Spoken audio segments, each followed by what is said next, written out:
કે મહાનગરપાલિકામાં બચાવી નહીં શકો. તમે કદાચ તમારા 2 ઉમેદવારોને બિનહરીફ કર્યા હશે, પરંતુ મહાનગરપાલિકા હવે તમે ગુમાવી દીધી છે. એ વાત ચોક્કસ નક્કી છે. એનાથી વધારે ગંભીરતા એ બાબતની છે.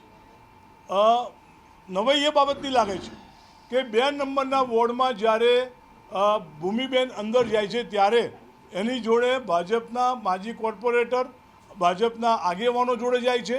એનાથી આગળ વિશેષ કે ભૂમિબેન પાસે ફોર્મ હતું નહીં, તો ફોર્મ લઈને એ તમે દેખતા હો તો એનો વિડીયો પણ બહાર પડ્યો છે કે આરો પોતે ફોર્મ ભરીને ભૂમિબેનની સહી કરાવે છે. આવી કમનસીબ ઘટના મારી દૃષ્ટિથી કોઈ ના આવી શકે. મેં માન્ય ચૂંટણી કમિશનર શ્રી મુરલીકૃષ્ણનજીને પણ કીધું છે, આપણા કલેક્ટર શ્રી ધામલિયાજીને પણ મેં આ વાતની રજૂઆત કરી છે. અને એનાથી આગળ સ્વાભાવિક છે કે બહાર આ જે પ્રક્રિયા થઈ એનાથી કોંગ્રેસના એક પણ આગેવાનને અંદર ના જવા દીધો કે રજૂઆત ના કરવા દીધી. અને બહાર કોંગ્રેસના આગેવાનોને જ્યારે એની રજૂઆત કરવા ગયા ત્યારે એ લોકોએ ઝપાઝપી કરી અને એના કારણે પોલીસ વચ્ચે પડીને પોલીસે પણ કોંગ્રેસના કાર્યકર્તાને માર્યા, એમની ધરપકડ કરી